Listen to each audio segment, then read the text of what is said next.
আসবো পরের খবরে। বার্লি স্টেশনের দুপাশে বেআইনি দোকান ভাঙার নোটিশ পূর্ব রেলের। 2025 থেকে রেলের তরফে উচ্ছেদের নোটিশ দেওয়া হয়েছিল। দোকান মালিক ও তৃণমূল শ্রমিক সংগঠনের তরফে চিঠি, রেলকে লিখিত চিঠি এবং আবেদন জানানো হয় পুনর্বাসনের দাবি করে। 2025 থেকে রেলের তরফে উচ্ছেদের নোটিশ দেওয়া হয়।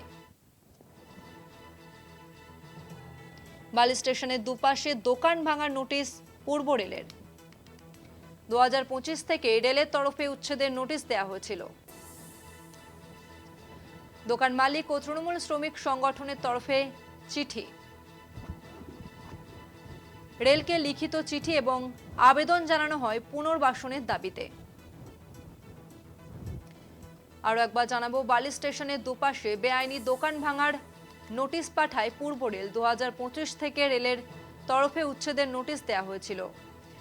তবে পুনর্নির্বাসনের দাবি জানিয়ে দোকান মালিক ও তৃণমূল শ্রমিক সংগঠনের তরফে চিঠি দেওয়া হয় রেলকে। রেলকে লিখিত চিঠি এবং আবেদন জানানো হয় পুনর্বাসনের দাবিতে।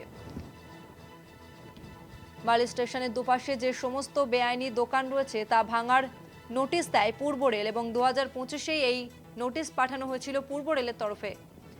জগন্নাথ সামন্ত রয়েছে আমাদের সঙ্গে ফোন লাইনে। জগন্নাথ, পাল্টা রেলকে যে চিঠি দেওয়া হয়েছে তৃণমূল এবং শ্রমিক সংগঠনের তরফে, সেখানে ঠিক কি আবেদন করা হয়েছে?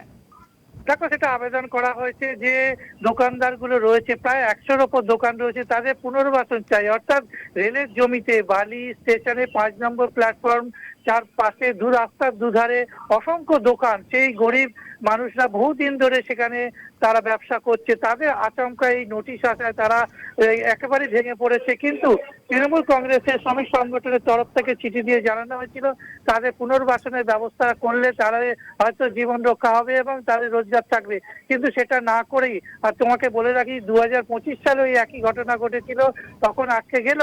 আর এইবারে অর্থাৎ 30 তারিখে আচমকাই নোটিশ দেওয়া হয়েছে। তারা সকলেই দোকান, সমস্ত যে দামি জিনিসপত্র আছে, কেউ মোবাইলের দোকান, কেউ খাবারের দোকান, বিভিন্ন দোকান রয়েছে, আস্তে আস্তে তারা সরে যাচ্ছে। অর্থাৎ রেলের তরফ থেকে জানানো হয়েছে অবিলম্বে দোকান খালি করে ওই জায়গাটা 5 নম্বর প্ল্যাটফর্মে সম্প্রসারণের কাজের জন্য, এবং ব্যবসায়ীরা খুব চিন্তিত, তাদের পুনর্বাসনের দাবি করছে। ধন্যবাদ জগন্নাথ।